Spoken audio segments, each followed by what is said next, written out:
విచారణకు పిలిచిన వస్తామని చెప్పిన ఇది మూడవసారి పిలవడం 3 సార్లు కాదు 30 సార్లు పిలిచిన విచారణకు సహకరిస్తాం మా మీద కేసులు బనాయించి మమ్మల్ని ఇబ్బంది పెట్టి కమిషన్లు వేసి మమ్మల్ని ఏదో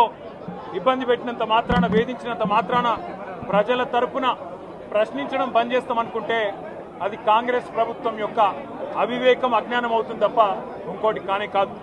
పెద్దలు కేసీఆర్ గారిని పెద్దలు హరీష్ రావు గారిని కాళేశ్వరం కమిషన్ ముందు కూర్చోబెట్టి మీరు పైశాచికానందం పొందొచ్చు ఇవాళ ఏసీబీ ముందుకి విచారణకు పిలిపించి కొంత మానసికంగా రాక్షసానందం పొందుతూ ఉండవచ్చు అవసరమైతే అరెస్ట్ కూడా చేస్తారు కావచ్చు కానీ ఒకటి పక్క తెలంగాణ కోసం గతంలోనే జైలుకు పోయి వచ్చిన వాళ్ళం హైదరాబాద్ బ్రాండ్ ఇమేజ్ను పెంచే ప్రయత్నంలో భాగంగా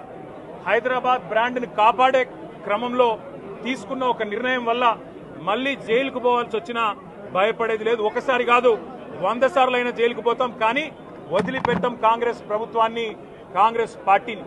మీరిచ్చిన 420 హామీలు మీరిచ్చిన దొంగ 6 గ్యారంటీలు మీరిచ్చిన డిక్లరేషన్లు ఇవాళ మీరు లోకల్ బాడీ ఎన్నికలకు సిద్ధమవుతా ఉన్నారని చెప్పి వార్తలు వస్తూ ఉన్నాయి రేవంత్ రెడ్డి గారు నిన్ను మొత్తం రాష్ట్రంలోని బీసీ వర్గాల ప్రజలందరూ గమనిస్తున్నారు 42% రిజర్వేషన్ ఇచ్చి 42% రిజర్వేషన్ ఇస్తాం అని కామారెడ్డి డిక్లరేషన్లో చెప్పి మోసం చేసి ఈరోజు స్థానిక సంస్థల ఎన్నికలకు మరి రిజర్వేషన్ ఇవ్వకుండానే పోతున్న వైనాన్ని కూడా బీసీలు గమనిస్తూ ఉన్నారు రైతు బంధు పేరిట ఎలక్షన్ బంధుగా మార్చి ఎలక్షన్లు వచ్చినప్పుడు మాత్రమే రైతు బంధు వేస్తున్న విషయాన్ని రైతులు గమనిస్తున్నారు నెలకు 2500 ఎగ్గొట్టిన విషయాన్ని ఈ రాష్ట్రంలోని మహిళలు గమనిస్తా ఉన్నారు 2 లక్షల ఉద్యోగాలని చెప్పి నువ్వు చేసిన మోసాన్ని ఈరోజు రాష్ట్రంలోని యువత గమనించింది కాబట్టే నీ దగ్గర చెప్పుకోవడానికి సమాధానం లేదు చెప్పుకునేందుకు ఏమీ లేదు కాబట్టి ఏం చేయాలి నువ్వు ఏదో ఒక డైవర్షన్ మీద ఏదో ఒక రకంగా ఒక కమిషన్ అని ఎంక్వైరీ అని ఏదో జరిగిందని ఇదిగో పులి అంటే అదిగో తోక అని నువ్వేమో దున్నపోతు తినిందనగానే నీకు తయారుగా నీ జోడీదారు బీజేపీ రెడీగా ఉన్నాడు నువ్వు దున్నపోతు తినిందనగానే వాడు దుడ్డని కట్టేయని వాడికి వస్తాడు మీ ఇద్దరి దొంగ భాగవతం మీ ఇద్దరి దొంగ నాటకాలు తెలంగాణ ప్రజలకు అర్థమైనాయి మేము మాత్రం వాళ్ళ పెడితే గిడితే ఒక వ్యక్తినో 2 వ్యక్తులను జైల్లో పెడతాం కానీ లక్షలాది మంది కేసీఆర్ సైనికులను టచ్ చేసే ధైర్యం నీకు లేదు